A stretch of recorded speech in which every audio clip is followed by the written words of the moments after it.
কল্যাণী বিশ্ববিদ্যালয়ের অন্তর্গত সমস্ত কলেজগুলিতে যে সমস্ত ছাত্রছাত্রী এই বছর থার্ড সেমিস্টারে জিওগ্রাফি মাইনর নিয়ে পড়াশোনা করছো, তোমাদের জন্য আজকে গুরুত্বপূর্ণ আলোচনাটি। আজকের আলোচনাতে আমি তোমাদের টোটাল সাজেশনটুকু আলোচনা করে দেব এবং তোমাদের আমি বলে দেবো যে তোমরা কিভাবে আমার কাছ থেকে নোটস গুলো নিতে পারো। তো তোমাদের প্রত্যেকটা সাজেশনের প্রত্যেক প্রশ্ন ধরে ধরে তোমাদের উত্তর করে দেওয়া রয়েছে, 2 মার্ক, 5 মার্ক, 10 মার্ক সবগুলো।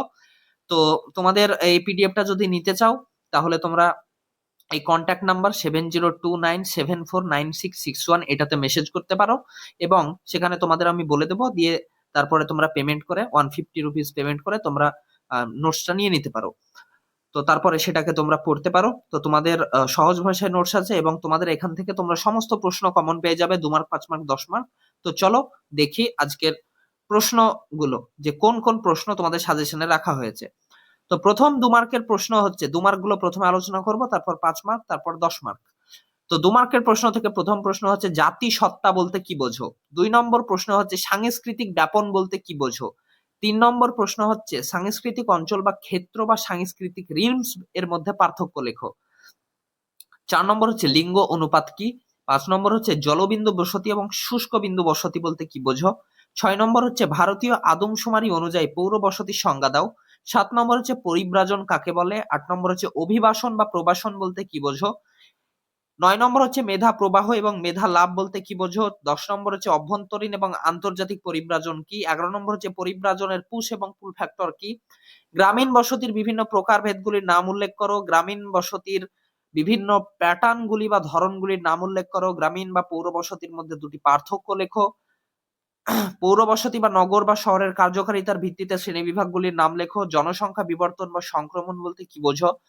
সাংস্কৃতিক বিলম্ব কি। শহর এবং গ্রাম বসতির দুটি বৈশিষ্ট্য উল্লেখ করো। শূন্য জনসংখ্যা বৃদ্ধি বলতে কি বোঝো। সাংস্কৃতিক সমন্বয় বলতে কি বোঝো। জাতি এবং জাতিগততার মধ্যে পার্থক্য লেখো। শহর সমাজ বলতে কি বোঝো। গোষ্ঠীবদ্ধ এবং বিক্ষিপ্ত বসতির মধ্যে পার্থক্য লেখো। জনবিস্ফোরণ বলতে কি বোঝো। জনঘনত্ব বলতে কি বোঝো। আদমশুমারি কি। সাংস্কৃতিক কেন্দ্র বা ক্ষেত্র বলতে কি বোঝো। সম্প্রদায় কি। সেবা শহর কাকে বলা হয়।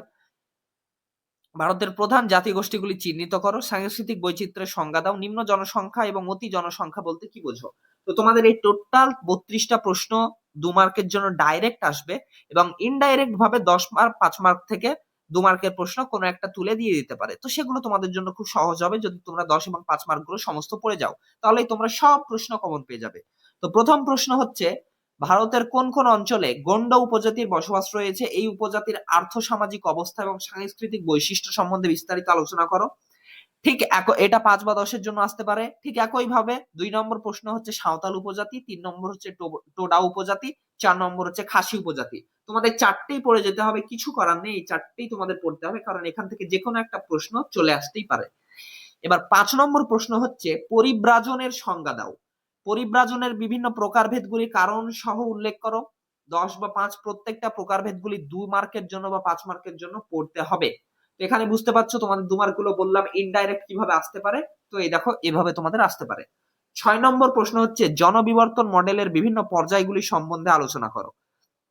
7 নম্বর হচ্ছে ইমিগ্রেশন এবং এমিগ্রেশনের মধ্যে পার্থক্য লেখো। 8 নম্বর হচ্ছে পরিব্রাজনের বিভিন্ন নিয়ন্ত্রকগুলি সম্বন্ধে আলোচনা করো, অথবা পরিব্রাজনের পুশ ফ্যাক্টর বা পুল ফ্যাক্টর বলতে কি বোঝো। পরিব্রাজনের পুশ ফ্যাক্টর এবং পুল ফ্যাক্টরের মধ্যে পার্থক্য লেখো।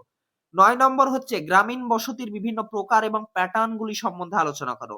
তো নিচে লিখেছি দেখো, ব্র্যাকেটে লেখা আছে প্রত্যেকটা প্রকার এবং প্যাটার্ন গুলি 2 মার্কের জন্য শর্ট পড়তে হবে। 10 মার্ক হচ্ছে কার্যাবলীর ভিত্তিতে নগর বসতির শ্রেণী বিভাগ করো বা শহরের শ্রেণী বিভাগ করো। এটাও 10 মার্কের জন্য, কিন্তু প্রত্যেকটা প্রকারভেদ 2 মার্কের জন্য আসতে পারে। 11 নম্বর হচ্ছে ভারতের জনসংখ্যা বন্টন আলোচনা করো ও ভারতের জনসংখ্যা বৃদ্ধির গতি প্রকৃতি আলোচনা করো। অথবা আসতে পারে ভারতের জনসংখ্যা বন্টনের বৈশিষ্ট্য আলোচনা করো এবং ভারতের জনসংখ্যা বৃদ্ধির ফলাফল আলোচনা করো। 12 নম্বর হচ্ছে ভারতের আদমশুমারি অনুযায়ী পৌর বসতি বা নগর বসতি বা শহর বসতির সংজ্ঞা দাও এবং ধারণা দাও বৈশিষ্ট্য সহকারে। এটা 5-এর জন্য। 13 নম্বর হচ্ছে অর্থনৈতিক কার্যকলাপের সংজ্ঞা দাও। অর্থনৈতিক কার্যকলাপকে নিয়ন্ত্রণকারী নিয়ন্ত্রকগুলি সম্বন্ধে আলোচনা করো। 14 নম্বর হচ্ছে বিভিন্ন শ্রেণীর অর্থনৈতিক কার্যকলাপ, অর্থাৎ প্রাথমিক শ্রেণীর, দ্বিতীয় শ্রেণী এবং তৃতীয় শ্রেণীর অর্থনৈতিক কার্যকলাপের বৈশিষ্ট্য এবং উদাহরণ সহ আলোচনা করো। এটা 10 বা 5 বা 2-এর জন্য আসতে পারে। 15 নম্বর প্রশ্ন হচ্ছে সাংস্কৃতিক উৎসভূমি বলতে কি বোঝো? 3টি এইরূপ সাংস্কৃতিক উৎসভূমি বা ক্ষেত্র সম্বন্ধে বৈশিষ্ট্য সহকারে আলোচনা করো, অথবা সাংস্কৃতিক উৎসভূমি হিসাবে ভারতীয় উৎসভূমির বৈশিষ্ট্য আলোচনা করো। 16 নম্বর হচ্ছে সংস্কৃতি কাকে বলে? সংস্কৃতির উপাদানগুলি চিহ্নিত করো। 17 নম্বর হচ্ছে সাংস্কৃতিক ব্যাপন বলতে কি বোঝো? সাংস্কৃতিক ব্যাপনের প্রকারভেদগুলি উল্লেখ করো। প্রত্যেকটা প্রকারভেদ 2 মার্কের জন্য পড়তে পারে। সাংস্কৃতিক ব্যাপনের তাৎপর্য লিখো 5 বা 10 এর জন্য। 18 নম্বর হচ্ছে মানব উন্নয়ন সূচক কি? এর গুরুত্ব লেখো। মানব উন্নয়ন সূচকের অন্তর্গত মূল সূচকগুলি সম্বন্ধে আলোচনা করো। এটাও 5, 10 বা 2 এর জন্য আসতে পারে।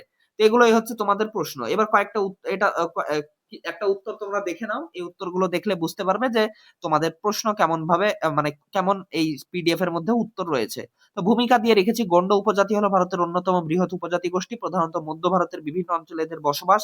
এদের মূল বাসভূমির মধ্যে উল্লেখযোগ্য অঞ্চলগুলি, প্রত্যেকটা অঞ্চল উল্লেখ করা রয়েছে এবং অঞ্চলগুলোর সঙ্গে সঙ্গে যে ক্ষুদ্র রাজ্যগুলোর সঙ্গে সঙ্গে যে ক্ষুদ্র ক্ষুদ্র অঞ্চলগুলি রয়েছে সেগুলোর নাম দেওয়া রয়েছে। তোমরা সবগুলো তোমাদের লিখতে হবে তার কোনো মানে নেই। তোমরা যদি কম মুখস্থ করতে পারো কম লিখবে, কিন্তু কয়েকটা লিখে আসবে অবশ্যই। এছাড়াও এরপর গন্ড উপজাতির মানুষের আর্থসামাজিক অবস্থা সম্বন্ধে দেওয়া রয়েছে, যে অর্থনৈতিক অবস্থা কেমন, সামাজিক অবস্থা কেমন, তারপরে রয়েছে রাজনৈতিক অবস্থা, শিক্ষা, স্বাস্থ্য, তারপরে রয়েছে গন্ড উপজাতির সাংস্কৃতিক বৈশিষ্ট্য কেমন, যে ভাষা তাদের কেমন, ধর্মবিশ্বাস কেমন, উৎসব কেমন, শিল্প এবং স্থাপত্যের তাদের কি, তারপর নৃত্য এবং সঙ্গীতের তাদের বৈশিষ্ট্য কি, বিবাহ প্রথা কেমন। তো এগুলোই হচ্ছে তারপরে উপসংহার দিয়ে এই নোটটা কমপ্লিট করা হয়েছে। একবারে টোটাল নোট যেভাবে তোমাদের পরীক্ষাতে লিখে আসলে তোমরা ভালো নাম্বার পাবে সেইভাবে লিখে দেওয়া রয়েছে। তো এইভাবে যদি তোমরা নিতে চাও নোটসটা, তাহলে অবশ্যই এই কন্ট্যাক্ট নাম্বারে মেসেজ করার পর তোমরা হোয়াটসঅ্যাপে মেসেজ করে তোমরা নোটসটা নিতে পারো। তো আজকের মতো এই পর্যন্তই। ভালো থেকো সবাই, ভালো করে পড়াশোনা করো। এবং এর আগের ভিডিওতে আমি তোমাদের 2024 সালের প্রশ্নপত্রটা দিয়ে দিয়েছি, সেটা যদি না দেখো তাহলে অবশ্যই দেখে এসো চ্যানেলে গিয়ে।